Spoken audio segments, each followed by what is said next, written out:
Eu vi uma estatística que um cara trouxe num livro, até era um livro em inglês sobre igreja, On the Verge, e ele fizeram uma pesquisa nos Estados Unidos que eu acredito que seja parecido aqui, talvez difere um pouquinho os números, mas eles fizeram uma pesquisa em algumas cidades e 40% das pessoas da cidade responderam: eu vou, ou eu já fui, ou eu iria numa igreja.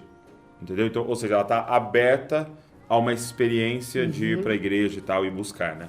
E 60% respondeu que não gostava, que não iria, não tem interesse, né? E aí ele começou a usar o conceito, não sei se você já ouviu falar o conceito de oceano azul, Não. que é um conceito do marketing. Não conheço.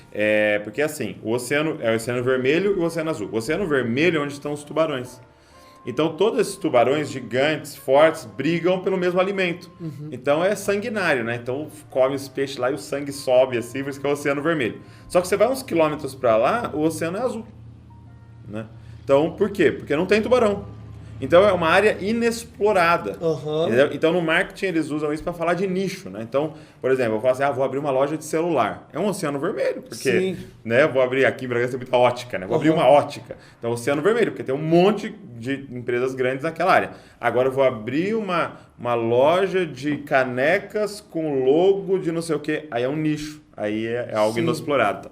Então, esse é o conceito do marketing. E aí ele começou a falar disso de igreja, né? Ele dizendo, cara, quando a gente trabalha com esses 40% que vão, já foram ou iriam na igreja, é um oceano vermelho. Por quê? Porque todas as igrejas são tubarões que querem esse mesmo cara. E aí eu compro o LED, aí ele fala, agora eu pus LED, aí ele vem. Então, aí eu faço o Ministério Infantil, top, aí ele vem. Aí o Ministério de Adolescentes bomba lá na outra, e os peixinhos vai tudo pra lá. E aí fica nessa briga. Ele fala, só que ninguém alcança o oceano azul, cara. Que são esses 60%. Sim. Mas por quê? Porque a gente organizou nossas igrejas para receber bem. Sim. Entendeu? Só que Jesus nunca falou pro não crente, ide e achai uma igreja. Exatamente. Né? Ele falou para a igreja, vai atrás deles.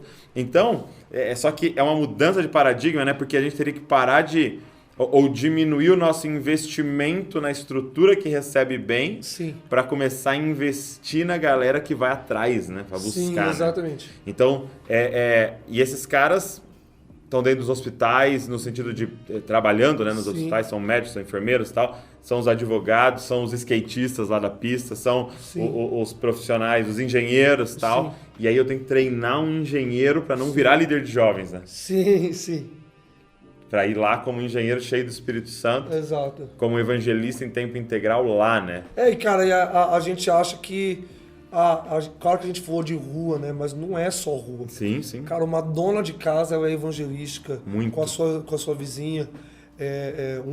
Qualquer pessoa, independente do nicho dela, do público dela, da profissão dela, ela pode pregar o evangelho de uma maneira muito simples e, cara, onde acende uma luz, as trevas se vão.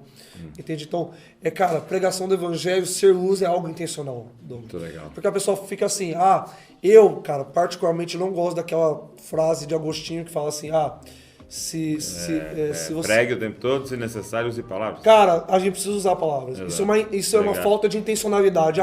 Uma hora a pessoa é salva pelo meu... Cara, sim, mas 90%... A fé vem pelo ouvir. 90% não. A gente precisa pregar o evangelho, entende?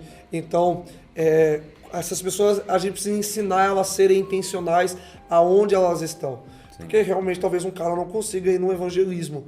Mas, cara, ele tá lá dentro da faculdade dele, do trabalho dele, ele monta uma célula. Cara, outra estatística, se você perguntar para as pessoas como que elas foram salvas, a maioria delas vão falar que não foi nas ruas. Foi em casa, em contexto de casa, indo numa célula. Entende? Porque, cara, é poderoso. Porque, cara, ali a pessoa ela não tem essa coisa, o que eu vou falar? Como se tipo assim, fosse diferente da célula, entende? Mas a célula ali é o ambiente dela, ela convida um amigo, vai lá e tal, a coisa começa a acontecer, de repente o cara, nossa, é isso, eu entendi, entende? Então, uma igreja evangelística é um sistema evangelístico. Sim. É um sistema que funciona... Uma mentalidade, né? tipo assim, funciona no púlpito, vamos fazer um apelo aqui, funciona na casa, funciona nas ruas, funciona da maneira que a gente prepara as pessoas para a sociedade, entende? Então, não é rua, É a nossa vida que é uma pregação do evangelho. Muito bom.